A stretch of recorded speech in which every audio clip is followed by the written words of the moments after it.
இல்வாழ்க்கை. இல்வாழ்வான் என்பான் இயல்புடைய மூவர்க்கும் நல்லாற்றின் நின்ற துணை.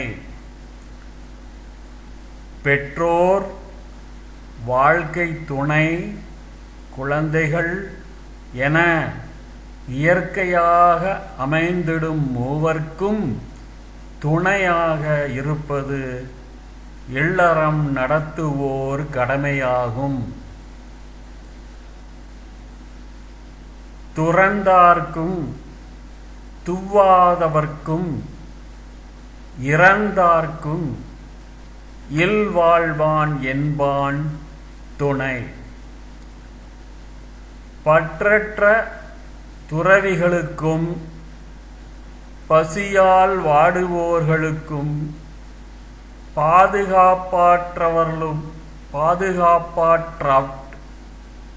பாதுகாப்பு அற்றவர்களுக்கும் இல்லற வாழ்வு நடத்துவோர் துணையாக இருத்தல் வேண்டும்.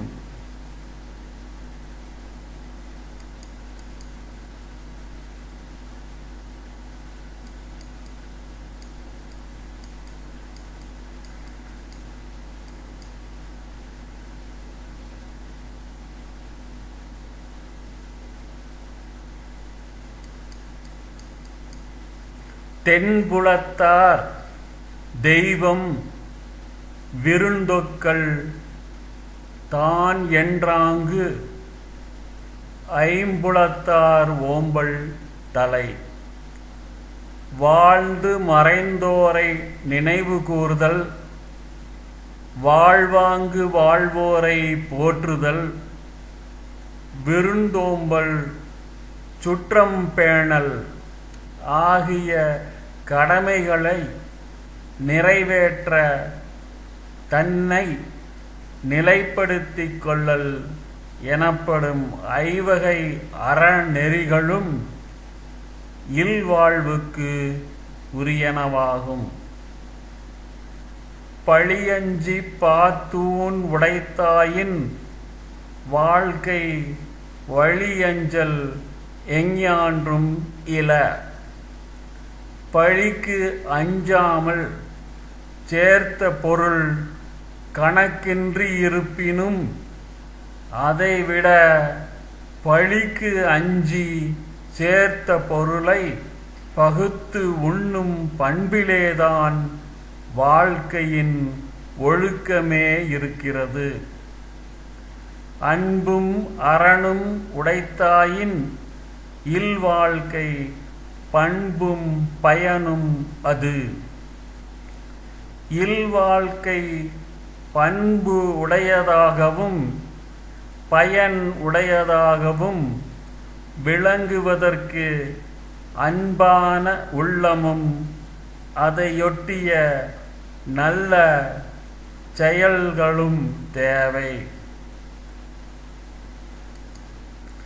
அறத்தாற்றின் இல்வாழ்க்கையாற்றின் புறத்தாற்றில் போவை பெறுவதெவன்? அறநெறியில் இல்வாழ்க்கையை அமைத்து கொண்டவர்கள் பெற்றிடும் பயனை வேறு நெறியில் சென்று பெற்றிட இயலுமோ? இயலாது.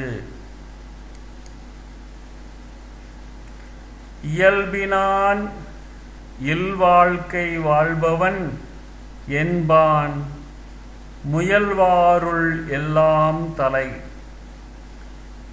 நல் வாழ்வுக்கான முயற்சிகளை மேற்கொள்வோரில் தலையானவராக திகழ்பவர் இல்வாழ்வின் இலக்கணம் உணர்ந்து அதற்கேற்ப வாழ்பவர்தான்.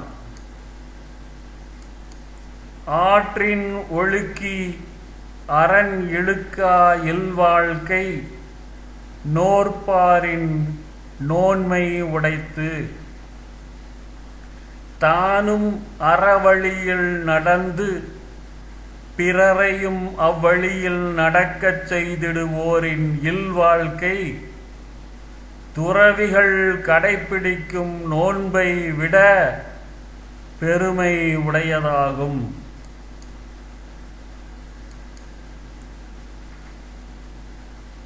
அரண் எனப்பட்டதே இல்வாழ்க்கை, அகுதும் பிறன் பழிப்பதில்லாயின் நன்று. பழிப்புக்கு இடமில்லாத இல்வாழ்க்கை இல்லறம் என போற்றப்படும். வையத்துள் வாழ்வாங்கு வாழ்பவன் வான் உறையும் தெய்வத்துள் வைக்கப்படும். தெய்வத்துக்கென எத்தனையோ அரும் குணங்கள் கூறப்படுகின்றன. உலகில் வாழ வேண்டிய அறநெறியில் நின்று வாழ்கிறவன் வானில் வாழ்வதாகச் சொல்லப்படும் தெய்வத்துக்கு இணையாக வைத்து மதிக்கப்படுவான்.